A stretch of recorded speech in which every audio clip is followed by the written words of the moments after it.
Clemencia, escrito por Ignacio Manuel Altamirano. Capítulo 11. Los dos amigos. ¿Por qué viene usted tan callado, Valle? ¿Ha dejado usted el alma en esa casa?, preguntó Flores a su amigo después de haber andado algún rato. No tal. Sí, conmigo fuera reservas. Usted está enamorado, hijo mío. O algo le sucede de extraordinario porque ha tenido usted singularidades que no pueden engañar a ojos tan expertos como los míos. Ya usted me conoce, soy tímido delante de las mujeres y esto es lo que me ha sucedido hoy. Ayer ha pasado lo mismo. Sabía yo que esa familia vivía en Guadalajara, que ella había estado en México y que había tenido intimidad con la familia de mi padre a causa de su parentesco. Pero yo no la conocía. Pregunté por ella al llegar, me dieron razón y me presenté en su casa. Me recibió mi tía muy bien, pero pasados los 10 minutos de mi visita, no sabía ya de qué hablar y mi permanencia allí fue un suplicio. Como usted ve, mi prima es bella. Su vista me causó una impresión difícil de definir. Deseaba alejarme de ella y lo sentí al mismo tiempo. No sé cuántas barbaridades dije. Y era que me preocupaba su belleza, esa belleza inocente y encantadora. Eso se llama amor, chico. ¿Ha estado usted enamorado alguna vez? Nunca. Le confieso a usted que cuando era estudiante vivía entregado a los libros. Visitaba pocas casas y en ellas, aunque solía encontrar muchachas hermosas, casi siempre las vi enamoradas de otros, y esto naturalmente me hacía alejarme de ellas. Así como a ellas interesarse muy poco en agradarme. Además, yo conozco que no soy simpático para las mujeres. No tengo esas dotes brillantes que usted posee en alto grado para cautivar el corazón femenil, ni carácter sombrío y taciturno. Ya usted comprenderá que hay motivo para que mi juventud se haya deslizado solitaria y triste. Le parecerá a usted ridículo, pero la verdad es que mi corazón está virgen de todo amor. Hombre, ridículo no, pero raro sí, muy raro. Un corazón virgen a los 25 años, en este tiempo en que ya a los 12 se tiene novia, y muchas veces querida. Convengo en que no haya usted amado, esta palabra ahora es convencional, pero habrá usted tenido una querida. ¿Quién no tiene hoy, apenas llegada a la pubertad, una triste querida? Tampoco me hubiera sido eso difícil sin amar. Las pasiones de los sentidos no han sido hechas para mí. Como desde niño he carecido del dulce placer de sentirme amado y como he atesorado en el alma un íntimo caudal de cariño tan ardiente como puro, he deseado con avidez amar, pero hubiera creído profanar mis sentimientos entregándome a las pasiones banales y que gastan en la organización, corrompiendo casi siempre el alma. Canario, y qué singular filósofo es usted, Fernando. Usted no pertenece a esta época. Es usted un casto soñador, un poeta quizá, pero de todos modos un hombre al agua. ¿Ha leído usted novelas? Pocas. ¿Ha frecuentado usted a los poetas? Algo, pero le diré a usted, antes, muy antes de que me aficionara a ese género de lectura, pensaba y sentía lo mismo. Las ideas que tengo no me vienen de los libros, sino de las impresiones que he recibido desde mi infancia. He sufrido, y el mundo que pudo haber sido para mí un Edén fue un infierno desde los primeros pasos. Feliz quien como usted solo ha pisado rosas en su camino. Como habíamos hablado pocas veces de este modo, le confieso a usted que no le había observado esta particular disposición al romanticismo que ahora le noto, y de que le habría curado radicalmente, como de una enfermedad odiosa. ¿Quién diablos le ha puesto a usted hollín en el cerebro? ¿Quién le ha dicho a usted que este hermoso y querido mundo es un infierno? Solo los tontos creen ya en el valle de las lágrimas, y quéjese a su mal gusto, aquel que quiera recibir la vida como un cáliz amargo. Pues que usted toma las cosas a lo serio. ¿Y cómo no tomarlas así cuando no se me presentan risueñas? El talento consiste, amigo mío, en cambiarles la cara. Yo nunca he sido romántico. Pero usted siempre habrá sido feliz. ¿Feliz absolutamente? No. Necesitaba yo muchísimas cosas para ser feliz. Mi ambición es insaciable, mis sentidos exigentes hasta lo imposible. ¿Sus sentidos? ¿Pero no tiene usted corazón? Querido, ¿cree usted en el corazón? Como si lo creo demasiado y ahora más todavía. Arránqueselo usted en la primera oportunidad, Fernando. Créame usted, es una entraña que maldita la falta que nos hace y que debe acarrear infinitas contrariedades. De mí sé decir que nunca lo he tenido, si no es en la acepción física de la palabra, y me he reído alegremente de aquellos que decían ser desgraciados por un exceso de sentimientos. Eso está bueno para urdir cuentos. El corazón es como el diablo, solo existen las leyendas. Pero qué horrores está usted diciendo. Apenas me atrevo a creer que habla usted con formalidad. Pues no lo dude usted, amigo mío, y le aseguro bajo mi palabra de honor que no soy de aquellos que por haber sufrido algún quebranto terrible en sus esperanzas o en sus pasiones, se hacen los interesantes, diciendo que ha muerto su corazón, que no tienen en el pecho más que cenizas, con otras 1000 necesidades tan ridículas como impertinentes. No. Si alguno puede dar gracias a la fortuna por sus coqueterías y sus lisonjas, soy yo, que sin fatuidad he apurado desde muy temprano los goces y he hecho de mi vida una especie de orgía de buen tono. No es mi ánimo hacer a usted mi biografía, pero no dejará usted de creerme si le digo que hasta aquí la suerte no me ha contrariado nunca, y que apenas le he pedido algo cuando se ha dado prisa en alargármelo con su buen modo. Nací rico, y lo soy aún. No millonario, esto vendrá después, pero lo suficiente para haber tomado asiento durante algunos meses en el banquete que el placer ofrece en Europa a los ibaritas del siglo XIX. Aún me quedan, como es de suponerse, 1000 goces por saborear, pero esto, lejos de ser una contrariedad, es un incentivo para seguir mi camino. Es una esperanza que me sonríe llamándome. Es una garantía de que no tendré un porvenir fastidioso.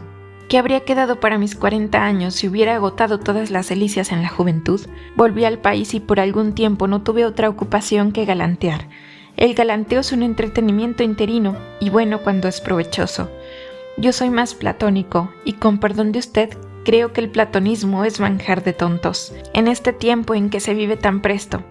Sacrificar los mejores días a los goces de lo que ustedes llaman alma es pasar una hermosa mañana de primavera estudiando geografía en un gabinete. Es pasar una hermosa noche de estío traduciendo el arte de amar. Ah, sí, en cuanto a mujeres, demasiado sé cuán afortunado ha sido usted. He hecho llorar algunos hermosos ojos aquí en mi inculta patria, donde todavía se usan el color natural y las lágrimas sinceras, pero reflexione usted en que sería peor para mí verme obligado a lamentar el rigor de las desdichas. Con las mujeres no hay remedio, o tiene uno que engañar o que ser engañado. ¿Preferiría usted ser lo último? Pero cuando el corazón se interesa... Amigo mío, no olvide usted que le he dicho que yo no tengo esa desventaja. Si yo hubiese poseído un ápice de ese sentimentalismo anticuado, el libro de mis venturas estaría tan blanco como el de usted. Habría dado con la primera Dalila de las que andan por ahí, y a esta hora tonsurado y miserable habría compuesto algunas endechas llenas de dolor, pero no habría arrancado de la ingrata ni una sola de esas lágrimas que tantas veces han regado mis manos y mi cuello. Pero Enrique, por Dios, no todas son Dalilas.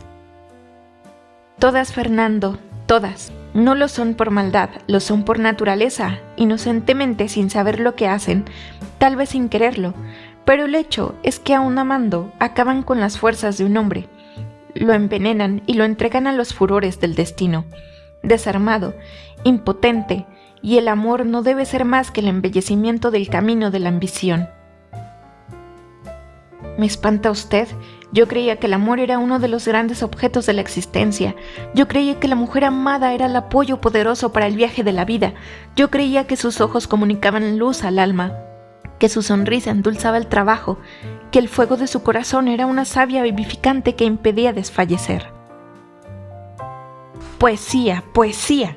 Deje usted de creer en eso y mire usted que le estoy hablando como no le hablaría a nadie, porque es peligroso revelar las opiniones íntimas de uno, como le es peligroso a un espadachín descubrir el cuerpo a los ojos de un contrario hábil. Esto le probará a usted que le quiero.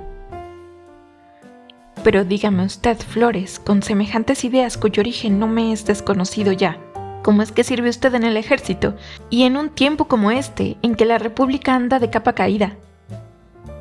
Flores sonrió y se turbó un poco ante la mirada fija de Valle. Precisamente por eso vengo aquí. ¿Usted tiene fe en el triunfo de la independencia?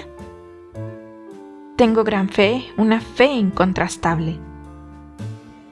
¿Y usted cree que no morirá en la lucha? Eso no lo sé. Nada difícil es que muera, pero moriré con la conciencia de que tarde o temprano triunfará la República.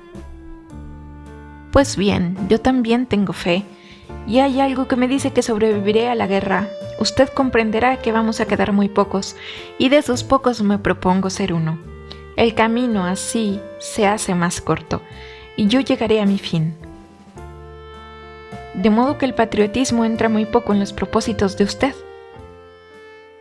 El patriotismo tiene sus móviles de diferente especie. Para unos es cuestión de temperamento, para otros es la simple gloria, ese otro platonismo de los tontos. Para mí es la ambición. Yo quiero subir. ¿Y todo para hundirse después en los goces? Es claro, en todos los goces del orgullo, del poder, de la riqueza, del amor, de la gloria, todos juntos se saborean cuando está uno colocado muy arriba de sus semejantes. Sin lograr esto, se tendrá uno de ellos o dos, pero no todos, y mi ambición los busca todos. Si me hubiese hecho banquero, soplándome el viento de la fortuna, habría llegado a ser millonario, pero tendría quizá que inclinarme alguna vez delante del hombre de armas o del gobernante. Prosiguiendo mi carrera de galanteos, habría llegado a poseer acaso a todas las mujeres que hubiera deseado, pero en primer lugar tengo miedo al hastío, y luego un don Juan, que es un simple don Juan, un reyezuelo de salón, una potencia de retrete que se eclipsa delante de un guerrero afortunado, delante de un millonario bestia, y aun muchas veces delante de un hombre de talento, que es mucho decir. Un don Juan tiene que ocultar en el misterio la satisfacción de su dicha, y cuando la hace pública, se limita a recibir incienso de una pequeña corte de aduladores vulgares, que son al gran libertino lo que los lebreles son al cazador, es decir, que solo lamen la mano para obtener los restos de la presa. Eso es fastidioso. Yo quiero algo más que semejantes goces mezquinos. Pero chico, nos engolfamos en una conversación estrafalaria, y noto que estoy impertinentemente comunicativo. Dejemos esto. Ya curaré a usted el platonismo que le esté sacando. Hablemos de la primita, que fue lo primero que se ofreció a mi imaginación cuando comenzamos a charlar. ¿Sabe usted que es una lindísima criatura? ¿Una conquista que valdría la corona mural? Fernando palideció. Sí, es linda, murmuró secamente. ¿Piensa usted hacerle el amor? No lo sé, y aún no me doy cuenta de la verdad de lo que pasa en mi alma. He dicho a usted que la impresión que me causó desde que la vi es extraña. Hoy que la vi hablar tan amablemente con usted, sería una especie de odio, pero querría siempre estar mirándola. Pobre Fernando, es usted demasiado sincero. Pues bien, eso es amor. Usted la ama y ha sentido celos. Yo he recogido demasiadas flores en el campo del mundo para querer arrebatarle a usted esa pequeña rosa. Usted puede lanzarse. Hable, enamórela, y pronto, porque no tardarán en tocar a Botacilla, y vea usted que no nos quedan en perspectiva más que algunas flores silvestres, cuyo aroma no será precisamente una delicia para nuestro olfato de cortesanos. Valle se sentía mal al oír hablar de este modo a Libertino. Había levantado en su corazón un altar a Isabel, y veía tratar a su ídolo como Flores trataba siempre a las víctimas de su lubricidad. Estoy resuelto, no le diré nada, contestó.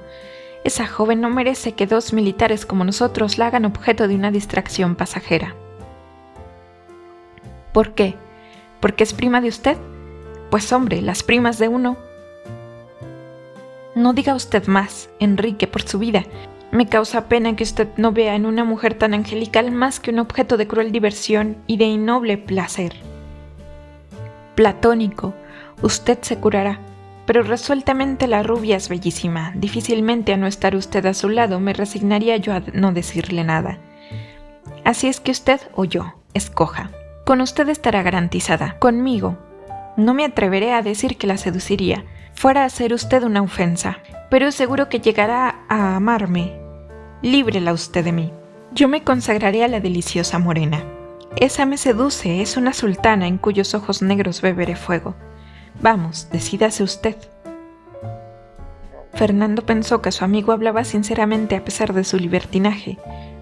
Comprendió que su prima estaba perdida si la dejaba en poder de Flores, que ya la había hecho sentir la funesta influencia de su mirada irresistible.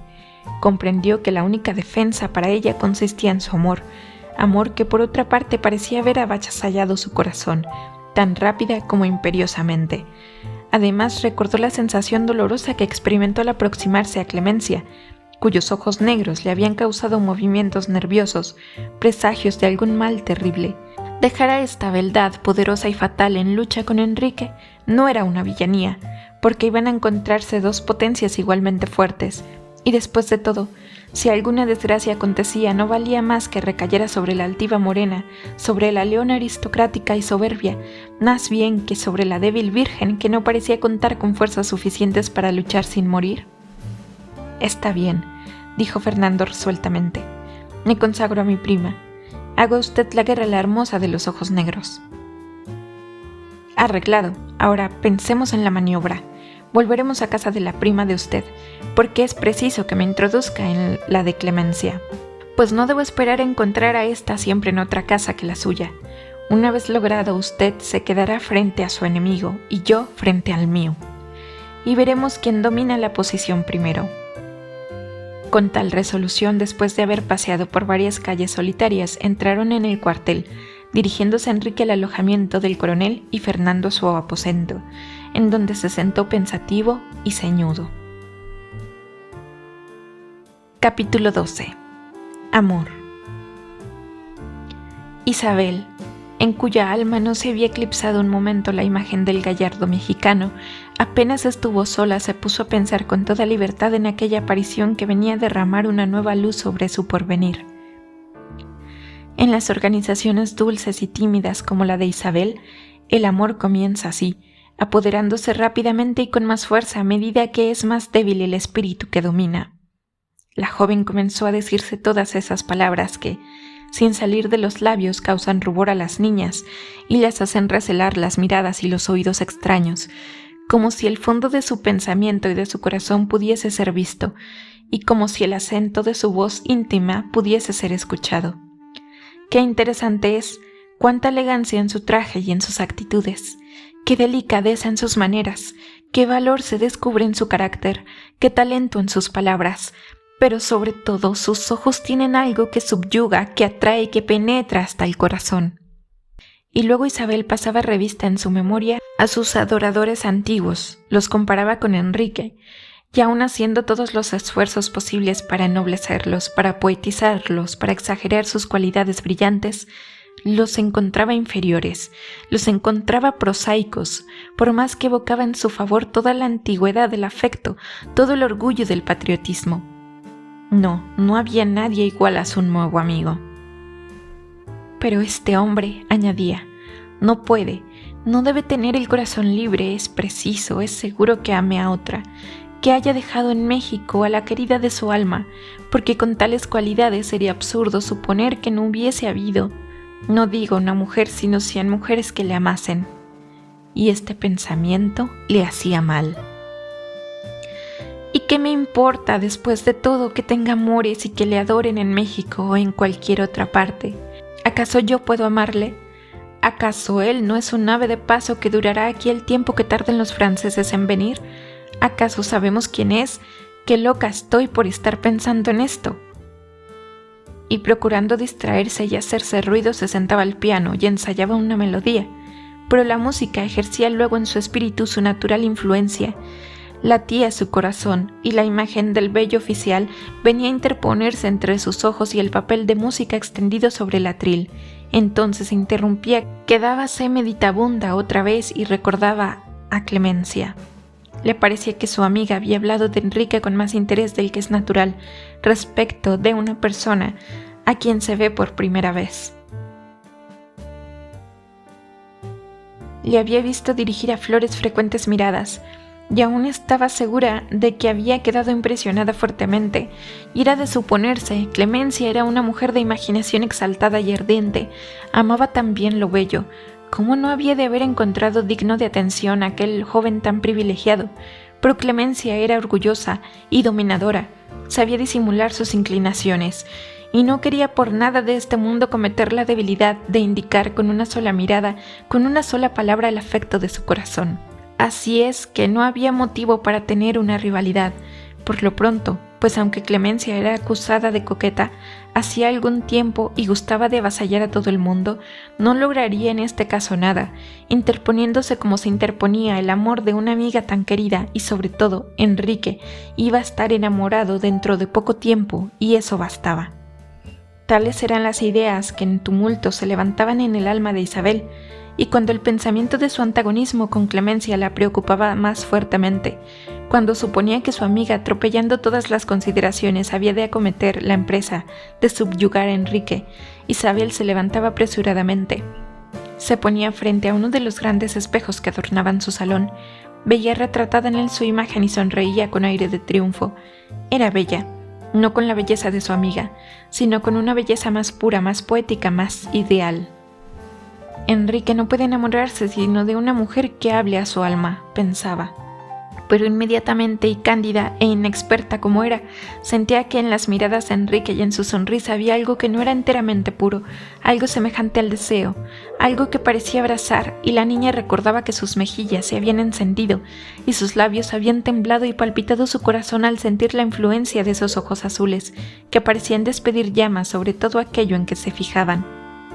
Entonces, un misterioso terror se apoderaba de ella, y había alguna voz íntima que le decía que aquel hombre era peligroso para su virtud y para su reposo, o bien Clemencia, la mujer de las miradas de fuego, era la que debía cautivar la naturaleza sensual del joven mexicano. Tan diversos pensamientos estuvieron atormentando a la bella rubia durante algunas horas, hasta que la llegada de algunos amigos jóvenes de Guadalajara, que tenían costumbre de hacerle la corte, vino a distraerla de su penosa agitación. Pero en lugar de que la visita y la conversación de sus antiguos adoradores pudiera consolarla y aún hacerle olvidar sus preocupaciones anteriores, solo sirvieron para darles más fuerza. Isabel, que permanecía obstinadamente callada o que apenas se dignaba mezclar en la conversación algunas palabras sin sentido, había estado observando fijamente y como pensativa a los jóvenes. Los había comparado con aquella imagen que tenía tan presente en la memoria y concluía con hacer un pequeño movimiento de impaciencia que cualquiera que hubiese leído en su alma habría traducido de este modo: ninguno es como él. Y en efecto, no podían comparársele desde ningún punto de vista. Los pobres muchachos se despidieron sin comprender el porqué de aquella taciturnidad y preocupación que había notado en la bella rubia, por lo regular tan risueña, tan franca y comunicativa. Vino la noche y con ella el insomnio de la mujer enamorada y el tropel de profundas meditaciones y de vehementes sentimientos. Nuevas reflexiones la asaltaron en las horas de reposo. Otra vez vino la imagen de Clemencia a aparecerle con todo el brillo de su hermosura irresistible y con la actitud y la sonrisa del triunfo. Y todo esto, unido al violento deseo de que fuera de día y de volver a ver al bello oficial, la hizo pasar en una verdadera tortura las primeras horas de aquella noche malhadada. Había llegado para Isabel el fatal instante de amar.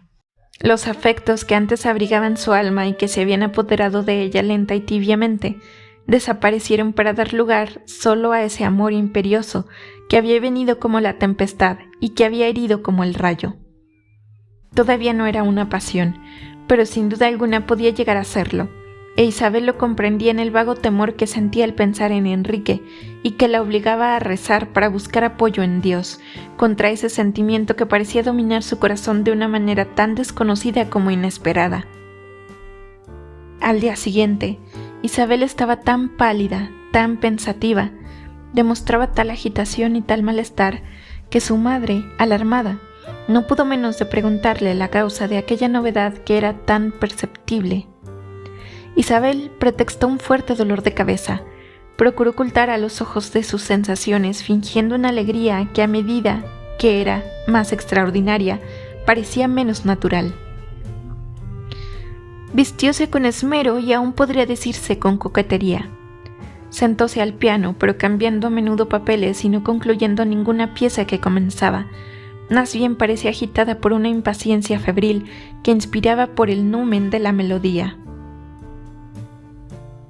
Jugaba con las teclas, improvisaba, mezclaba las armonías tristes de los maestros italianos con las notas profundas de la música alemana o con las alegres y ligeras de los maestros franceses.